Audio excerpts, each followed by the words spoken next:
বাংলায় এই প্রথম কোনো মহিলা সাঁতারু দ্য ধর্মাতার গেটওয়ে বা মুম্বাই গেটওয়ে নামে পরিচিত একটি সাঁতার চ্যালেঞ্জে অংশগ্রহণ করে সাফল্যের সঙ্গে চ্যালেঞ্জটি সমাপ্ত করলেন এবং তার সময় লেগেছে 9 ঘন্টা 19 মিনিট। দূরত্ব ছিল প্রায় 35 কিমি।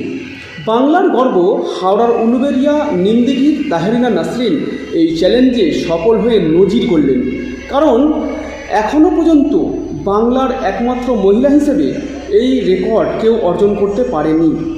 রেকর্ড অর্জন করল উলুবেড়িয়া নিমদিঘির বাসিন্দা তাহরিনা নাসরিন। তার এই সাফল্য অর্জন মোটেই সহজ ছিল না।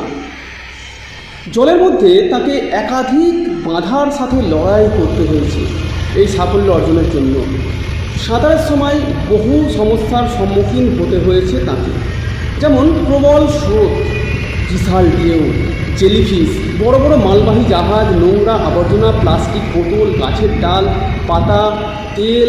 তিনি জানিয়েছেন সবথেকে কঠিন ভয়ঙ্কর বাধা ছিল যখন মালবাহী জাহাজ সামনে দিয়ে যাচ্ছিল, তখন কিছুক্ষণের জন্য তাকে সাঁতার বন্ধ রাখতে হয়। এরকম একাধিকবার করতে হয়েছে। এবং নদী থেকে বেরোনোর সময় আরব সাগরে ঢোকার মুখে যে সময়টা, ওই সময়টা অত্যন্ত কঠিন। মাত্র 5 মিনিট লেট হওয়াতে স্ট্রং কারেন্টের মুখে পড়তে হয় তাহরিনা নাসরিনকে। তাকে একই জায়গায় 1 ঘন্টা একইভাবে সাঁতার কাটতে হয়েছে। সব মিলিয়ে তার এই সাফল্যের অভিজ্ঞতা অত্যন্ত ভয়ঙ্কর আর চ্যালেঞ্জিং। কিন্তু উলুবেড়িয়ার তাহরিনা লক্ষ্যে অবিচল ছিল। ধৈর্য আর অক্লান্ত পরিশ্রম সমস্ত বাধাকে জয় করতে সাহায্য করেছে।